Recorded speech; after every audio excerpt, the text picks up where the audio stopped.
Should people with a permit be allowed to carry anywhere? Well, I think this is probably a coming trend for states that allow concealed handgun licenses. In Texas, there's a bill that's going to be filed, if it hadn't already, for this next session to allow an open carry in Texas. And so I think that the states that are allowing carry, we're seeing, Jackie Bally, an expansion of those rights. The question is do you want a bunch of drunks in bars packing pistols too?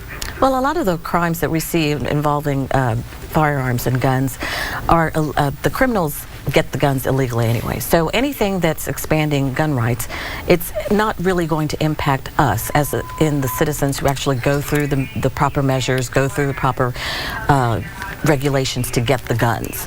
A lot of people say what you just said. Well, will that have an impact? People don't just pull out a gun anytime they get upset or angry in a bar.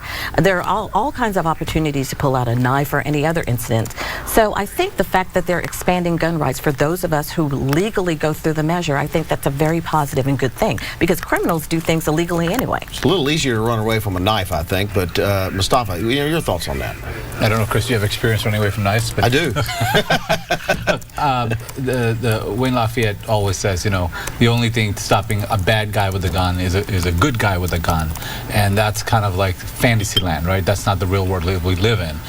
It's not cartoons where good guys wear white hats and bad guys wear black hats. If you're in a bar and there's, 100 people in that bar and it's busy and people are drinking and somebody got a gun and they pull it out, it becomes a problem. This law also allows people to have silencers, now for the first time, as a legal firearm to sell for hunting purposes. That means that there will be not just more guns in Georgia, but there'll be more people with silencers. Of course, we wouldn't want to scare the birds when we're shooting at them. Absolutely. And look, this is not, from a public safety standpoint, by putting more guns in the hands of more people in schools, in churches, in hospitals, it's just not smart.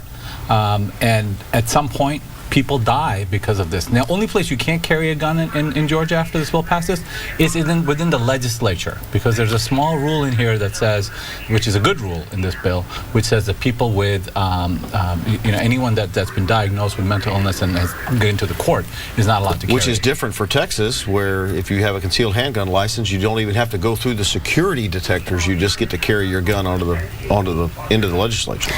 But studies, continued studies. We have so many different studies that show having more guns does not mean, it does not equal more crimes, like Mustafa just said. That is not true. In fact, in the states that have very restricted gun laws, that's where you have a lot of crimes with guns. And those in our city like Texas, if you compare Texas to Illinois, you will see that Illinois has a much higher rate of crimes with guns, even though they have stricter gun laws. All right, let me go to Sally. I'm sorry to cut you off. Let me go to Sally. She's monitoring our social media. Yeah, we've got people weighing in on this issue right now on our Facebook page. Brian says that more than 300 studies, I don't know where he got 300 from, but he says more than 300 studies show permitted owners are not the producers of crime, but they're the ones who stop crime, as Jackie was mentioning there.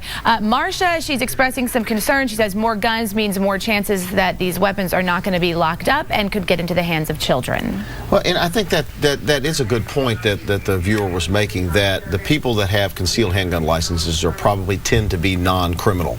Right. Well, they tend to be non-criminal. I'm not arguing that.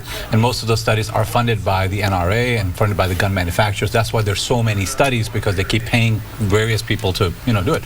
But if you look at where you have more guns, there are more gun accidents. And that's consistent across there. You will find that there are more gun accidents in places like Texas and Georgia and Virginia than there are places like Illinois, because there are more guns in the house. Well, I don't know where Ryan got his 300, but I do know that there is a study that I saw done by Harvard. It was not done by NRA, anything like that.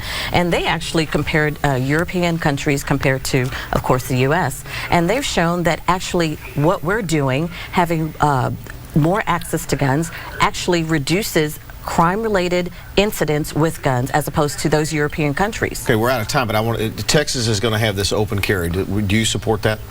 I haven't read everything that it's going to. Well, would you support people packing heat openly? If they go through a permit, yeah. No. All right, and we're going to leave it right there, Sally.